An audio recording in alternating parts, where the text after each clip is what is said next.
he was playing for a club that was cursed for 38 years. At 18, he was England's wonder kid. Fame, alcohol, scandal, and self-destruction took over. Wayne Rooney wasn't just a talented player, he was a force of nature.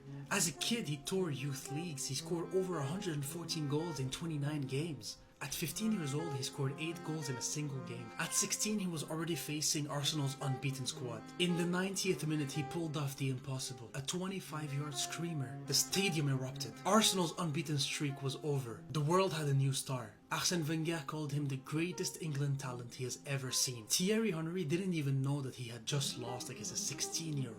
That goal changed everything. The media became obsessed. Manchester United saw the potential. Alex Ferguson paid a record fee to bring him in. Rooney wasted no time. First game in the Champions League, hat-trick. At 18 years old, he was already England's striker. But off the pitch, the pressure was breaking him. Tabloids were following his every move. The media invaded his privacy. They even went as far as hiring private investigators to get information on his private life. They were exposing his darkest secrets. Scandals would hit one after the other.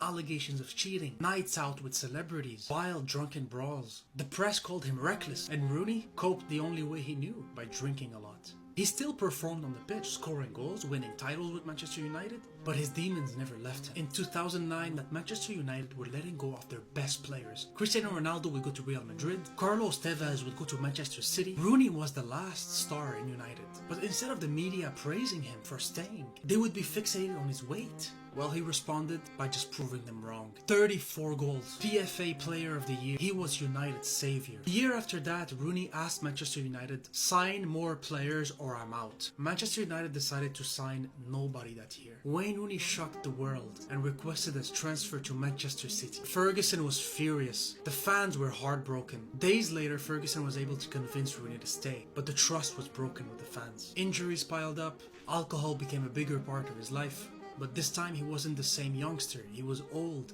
So his performances started to take a hit. By 27 years old, he lost his pace. By 30 years old, he was no longer a star. At 32 years old, he was already back at Everton, and it was the end of Wayne Rooney. Looking back at the potential he had, he could have been the greatest.